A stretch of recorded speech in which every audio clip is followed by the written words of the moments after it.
अजीत सिंह प्रातः ही अजीत निवास पधारे। सेवकों में खलबली मच गई। वे सब अपने अपने काम पर सन्नद्ध होकर खड़े हो गए। राजा का आना कोई नई बात नहीं थी। वह उनका घर था, उन्हें वहाँ आना ही होता था। किंतु प्रायः वे संध्या समय टेनिस खेलने आया करते थे। आज भी प्रातः ही आ गए हैं, तो क्या आज महाराज प्रातः ही टेनिस खेलेंगे? अजीत सिंह ने वस्त्र बदले और टेनिस कोर्ट में आ गए। वहाँ नित्य प्रति आने वाले कुछ साधारण खिलाड़ी खेल रहे थे। उन्हें खेलने की मनाही नहीं थी। वहाँ तो एक प्रकार से टेनिस क्लब बन चुका था। यदि कोर्ट केवल राजा के लिए सुरक्षित रखा जाता तो महीनों ऐसे भी आते जब राजा टेनिस नहीं खेलते थे अथवा वे खेतड़ी से बाहर होते थे। नित्य प्रति खेलने वाले खिलाड़ियों के कारण ही वह कोर्ट खेलने योग्य बना रहता था। अजीत सिंह भी जानते थे कि केवल राजा रईस लोगों के साथ खेलने के आग्रह में वे कभी टेनिस खेल ही नहीं पाएंगे। खेलने का मजा तो तभी था जब सामने वाला अच्छा खिलाड़ी हो, वह राज परिवार का हो और उसे छिक्का उठाना ही ना आता हो, तो उसके राजवंशी होने का क्या करेंगे अजीत सिंह? उन्होंने पहले भी कभी साधारण जन से इस प्रकार की दूरी नहीं रखी थी। वह उनके स्वभाव को रास ही नहीं आती थी। जब से वे स्वामी के संपर्क में आए थे, तब से वे इस प्रकार के विभाजन को अपने से और भी दूर रखने का प्रयत्न कर रहे थे। यह अपनी विशिष्टता नहीं, अहंकार था। ईश्वर के बनाए हुए मनुष्यों को किन्हीं भी तर्कों के आधार पर स्वयं से हीन मान उसका अपमान करना वस्तुतः अपना ही अपमान करना था। अपने अहंकार को स्फीत कर अपनी आत्मा को पतन की ओर उन्मुख करना था। स्वामी ने मैनाबाई से क्या कहा था? हम तत्व को नहीं देखते, आवरण को देखते हैं। तो सामान्य और विशिष्ट का यह विभाजन भी तो आवरण को देखने के कारण ही है, नहीं तो मनुष्य और मनुष्य में क्या भेद है? और यहाँ टेनिस कोर्ट में यदि विभाजन करना ही है तो कुशल खिलाड़ी और अकुशल खिलाड़ी का भेद होना चाहिए, राजवंश और साधारण जन का नहीं। अजीत सिंह उन खिलाड़ियों में से ही एक होकर खेलने लगे। उन्होंने देखा कि लॉन टेनिस की सुविधा होने के कारण और नियमित खेलने के कारण खेतड़ी में भी अनेक लोगों में टेनिस का शौक उत्पन्न हो गया था। वे लोग ठीक ठाक खेलने भी लगे थे, किंतु वे इस बात की उपेक्षा कैसे कर सकते थे कि टेनिस सर्वसाधारण का खेल नहीं था।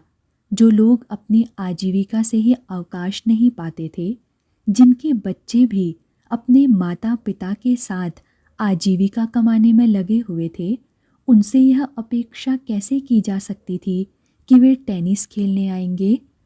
जो लोग समय निकाल भी सकते थे, क्या उनके पास इस प्रकार के महंगे छिक्कों और गेंदों को खरीदने का सामर्थ्य था? यदि वे यहाँ सर्वसाधारण के लिए इन छिक्कों और गेंदों की व्यवस्था कर भी दें, तो क्या वे आ सकेंगे?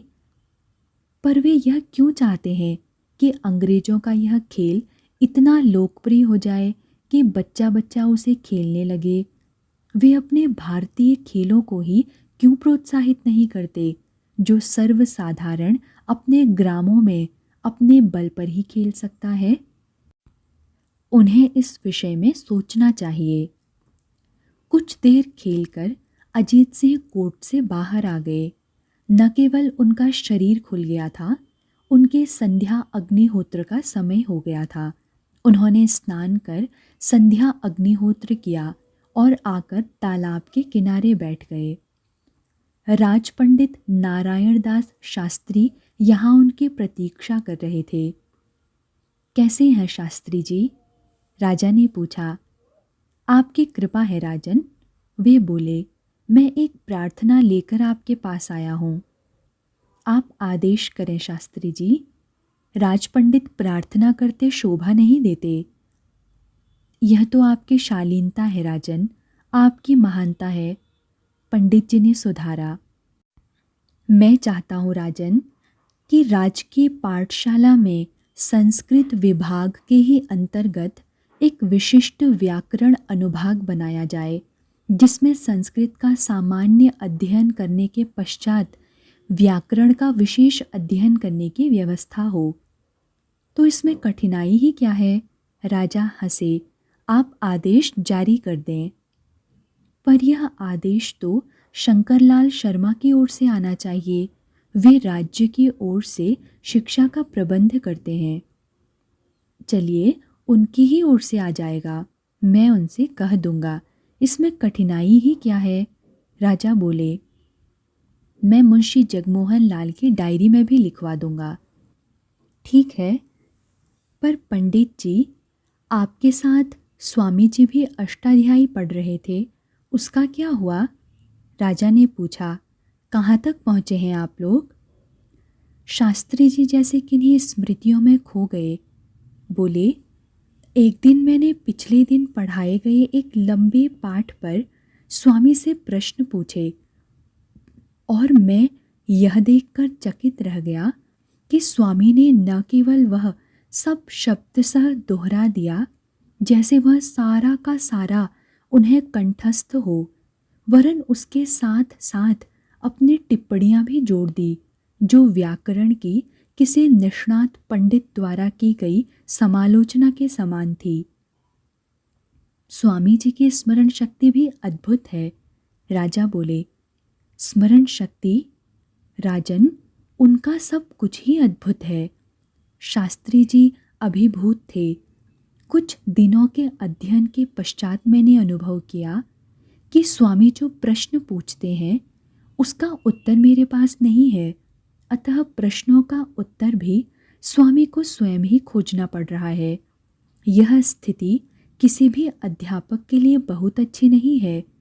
अंततः मुझे उनसे कहना पड़ा, स्वामी जी, मैंने अपना सारा ज्ञान आपको दे दिया है और आप उसको हृदयस्थ भी कर चुके हैं। अब मेरे पास आपको देने के लिए और कुछ नहीं है। तो क्या कहा स्वामी जी ने? राजा की उत्सुकता काफ़ी व्यग्र हो आई थी। स्वामी ने मुझे पूरे सम्मान के साथ प्रणाम किया। कहा, आपकी इस कृपा के लिए मैं आजीवन आपका ऋणी रहूँगा। शास्त्री जी ने बताया, और सच मानिए उस दिन से वे अनेक क्षेत्रों में मेरे गुरु हो गए हैं। मैं अपनी अनेक समस्याएं लेकर उनके पास जाता हूँ और उनका समाधान उनसे पाता हूँ। ऐसे व्यक्ति इतिहास में कभी कभी ही पृथ्वी पर आते हैं पंडित जी। राजा बोले, आपको स्मरण है मैंने आपसे कहा था मुझे राजमहल से मठ अधिक प्रिय लगता है। स्वामी जी के साथ मिले तो मठ क्या, मैं वन में भी जा सकता हूँ। आप ठीक कहते हैं राजन, वे अलौकिक पुरुष हैं, किंतु मुझे उनका इस प्रकार मुझसे पाणिनि की अष्टाध्यायी पढ़ना समझ नहीं आया। एक सन्यासी के स्वाध्याय का क्या प्रयोजन हो सकता है शास्त्री जी? किसी लौकिक लाभ के लिए तो उन्होंने यह अध्ययन नहीं किया होगा। राजा बोले, वे तो ज्ञान भी ज्ञान के लिए ही चाहते हैं। जैसे निष्काम कर्म होता है वैसे ही निष्काम ज्ञान भी होता होगा, और हमारा तो सारा का सारा भारतीय ज्ञान ही अंत में अध्यात्म की ओर ले जाता है। उन्होंने अष्टाध्यायी का अध्ययन भी इसीलिए किया होगा कि भारतीय महाग्रंथों को समझने की पूरी क्षमता हो जाए और भारत के महान ज्ञान का विश्व के सम्मुख उद्घाटन करने के लिए अपने पास यथेष्ट ज्ञान राशि संचित हो जाए। संभव है राजन कि यही बात हो। शास्त्री जी बोले, मैंने भी सोचा कि कोई अपनी आजीविका के लिए व्याकरण पढ़े ना पढ़े, किंतु ज्ञान के लिए तो पढ़ ही सकता है। प्रत्येक विद्यार्थी स्वामी तो नहीं होता, किंतु बच्चों को पढ़ाने के लिए कुछ ज्ञान व्यसनी अध्यापक हमारे पास हो जाएंगे। ठीक है शास्त्री जी, अच्छी योजना है। अजीत सिंह बोले, मैं मान लूँगा कि स्वामी जी के खेतड़ी आगमन की स्मृति में हमने व्याकरण का यह अनुभाग स्थापित किया है। एक सहायक अध्यापक की नियुक्ति की भी आवश्यकता होगी। शास्त्री जी ने कुछ संकोच से कहा। नया अनुभाग बनेगा तो अध्यापक भी तो नया आएगा। राजा ने हंसकर उत्तर दिया। संध्या समय ऊपर की छतरी में राजा और स्वामी बैठे बातें कर रहे थे। आज प्रातः से मेरे मन में एक बात घूम रही है स्वामी जी। यदि बात ही घूम रही है तो व्यर्थ की ही बात होगी, किंतु उसके साथ सिर भी घूम रहा है तो बात में कुछ दम होना चाहिए। स्वामी हंसे। सिर भी घूम ही रहा है। राजा बोले, मुझे ऐसा लगता है कि आज मैंने अपने मन में छिपी ईर्ष्या को देखा है। ईर्ष्या तो पहले से ही रही होगी, किंतु आपने उसे देखा आज है। स्वामी ने कहा, हाँ यही कह रहा हूँ मैं समझता था कि मेरे मन में ईर्ष्या का भाव ही नहीं है, किंतु आज मैंने उसे अपने मन में साक्षात देखा है। अजीत सिंह बोले, किस रूप में देखा राजन? गवर्नर जनरल ने उन भारतीय नरेशों की सूची प्रकाशित की है जिसका लंदन दरबार में इस वर्ष सम्मान किया जाएगा, और उसमें आपका नाम नहीं है। स्वामी मुस्कुरा रहे थे। हाँ, और आपको यह अच्छा नहीं लगा? जी, अजीत सिंह बोले, न केवल मुझे यह अच्छा नहीं लगा, वरन जिनके नाम उसमें आ गए हैं उनके प्रति मन में विरोध भी जागा। यह ईर्ष्या ही तो है। आपने ठीक पहचाना राजन। स्वामी बोले, यह ईर्ष्या ही है, किंतु आपने यह भी देखा कि ईर्ष्या के मूल में क्या है? प्रच्छन्न कामना है। अजीत सिंह बोले, मैं नहीं जानता था कि मेरे मन में लंदन दरबार में सम्मानित होने की प्रच्छन्न कामना है। वह पूरी नहीं हुई तो मुझे अच्छा नहीं लगा। हाँ, यह कामना ही है। स्वामी ने कहा, कामना अद्भुत बहुरूपिया है। वह अनेक प्रकार के रूप बदल कर आती है। कई बार तो हम उसे पहचान भी नहीं पाते। पर राजन, यदि आपका नाम भी सम्मान के लिए चुने गए लोगों में होता तो क्या आप प्रसन्न हो जाते? तब अपने साथ अन्य अनेक महत्वहीन लोगों के नाम देखकर क्या आपको रोष का अनुभव नहीं होता? संभव है कि वह भी होता। लगता कि मैं तो सम्मान योग्य हूँ, किंतु इन लोगों का सम्मान क्यों किया जा रहा है? ये तो इस योग्य ही नहीं है। अजीत सिंह बोले, संभव है कि यह भी लगता कि उन लोगों के साथ सम्मानित होने से मेरा महत्व कम हो रहा है। देखा आपने, यह अहंकार है। स्वामी हंसे। आप मान रहे होंगे कि आपको सांसारिक उपलब्धियों के प्रति मोह नहीं है। आप इस शरीर के लिए विलास नहीं चाहते, इसलिए आपको और धन की लालसा नहीं है। आपको धन के प्रति मोह नहीं है। आप धन का त्याग भी कर सकते हैं। किंतु राजन, यह संसार तो नाम और रूप का है। आपने रूप के प्रति अपने मोह को पहचानकर उसे त्यागने का प्रयत्न किया, किंतु इस नाम के प्रति भी मोह होता है। आप इस नाम के लिए यश चाहते हैं, इसीलिए आपको लंदन दरबार का सम्मान भी चाहिए। नहीं मिलेगा तो आपको बुरा लगेगा, क्रोध आएगा। जिनको वह सम्मान मिलेगा उनके प्रति आपके मन में द्वेष जन्मेगा। आप ठीक कहते हैं स्वामी जी। राजा बोले, इसके साथ साथ मेरे मन में एक और बात आई है। स्वामी ने राजा की ओर देखा।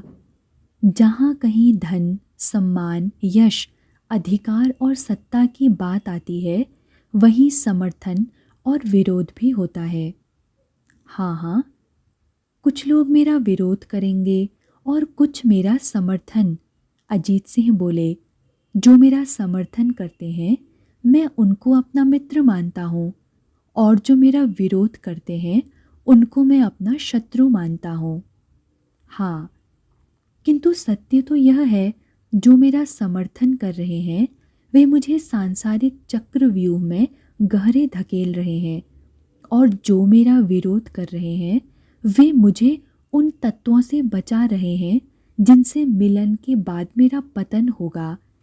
राजा ने स्वामी की ओर देखा तो तत्वतः तो वे मेरे मित्र हैं जिन्हें मैं अपना विरोधी मानता हूँ, और जिन्हें मैं अपना मित्र मान रहा हूँ वे वस्तुतः मेरा अहित कर रहे हैं।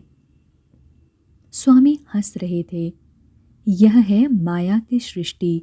जो दिखाई देता है वस्तुतः वह होता नहीं, और जो होता है वह हमें दिखाई नहीं पड़ता। मुझे लगता है राजन कि अब आपको माया की चादर में से भी बहुत कुछ दिखाई देने लगा है। किंतु किंतु क्या स्वामी जी? हम आपकी इस बात को पूर्णतः सत्य नहीं मान सकते। स्वामी ने कहा, राजन, एक व्यावहारिक सत्य होता है और दूसरा पारमार्थिक सत्य। व्यावहारिक सत्य यह है कि जो आपका विरोध कर रहे हैं वे हैं तो आपके विरोधी ही, किंतु अपने अज्ञान में वे पारमार्थिक दृष्टि से आपका हित कर रहे हैं। स्वामी ने रुककर एक गहरी दृष्टि से राजा को देखा। वस्तुतः आपका हित वे नहीं कर रहे, वे तो अपने जानते आपकी क्षति ही कर रहे हैं, किंतु प्रभु उनके माध्यम से आपका हित साध रहे हैं। और मेरे मित्र, मेरे परिजन, मेरे हितैषी, वे अपने जानते आपका हित साध रहे हैं, और यदि वे मोह में न पड़े तो आपका हित ही साधेंगे। स्वामी बोले, किंतु यदि प्रभु की इच्छा कुछ और है तो आपके मित्र, परिजन और हितैषी अपने मोह के कारण आपको सांसारिकता में अधिक से अधिक धंसाते चलेंगे, जिसमें आपका पारमार्थिक हित नहीं है। ओ, राजा ने अपना सिर थाम लिया।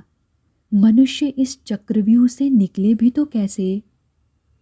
राजन, भगवान कृष्ण ने गीता में कहा है कि मन को संयत कर योग की ओर बढ़ो। योग की चरम उपलब्धि ईश्वर की प्राप्ति है, तो योग ही आपको इस चक्रव्यूह से निकालेगा। हाँ, मैंने भी पढ़ा है स्वामी जी, राजा बोले, किंतु मेरे मन में तो सदा अर्जुन का प्रश्न ही गूंजता रहता है। योयम योगस्त्वया प्रोक्तः साम्येन मधुसूदन, एतस्याहं न पश्यामि चञ्चलत्वास्थितिं स्थिरां। चञ्चलं हि मनः कृष्ण प्रमाथि बलवदृढं, तस्याहं निग्रहं मन्ये वायुरिव सुदुष्करम्। इस मन को कोई कैसे वश में कर सकता है स्वामी जी? ठीक कहा राजन। अर्जुन का प्रश्न स्मरण रखते हैं तो भगवान का उत्तर भी तो ध्यान में रहना चाहिए। उन्होंने स्वीकार किया कि निस्संदेह मन चंचल है और बड़ी कठिनाई से वश में आने वाला है, किंतु अभ्यास और वैराग्य से वह वश में हो सकता है। उन्होंने यह भी कहा कि जिसका मन वश में नहीं है उसको योग दुष्प्राप्य है। ठहरिए ठहरिए स्वामी जी, संयोग से यह चर्चा वहाँ पहुँच गई जहाँ पहले से एक प्रश्न मेरे मन के खूंटे के समान गड़ा है। राजा ने कहा, कैसा प्रश्न?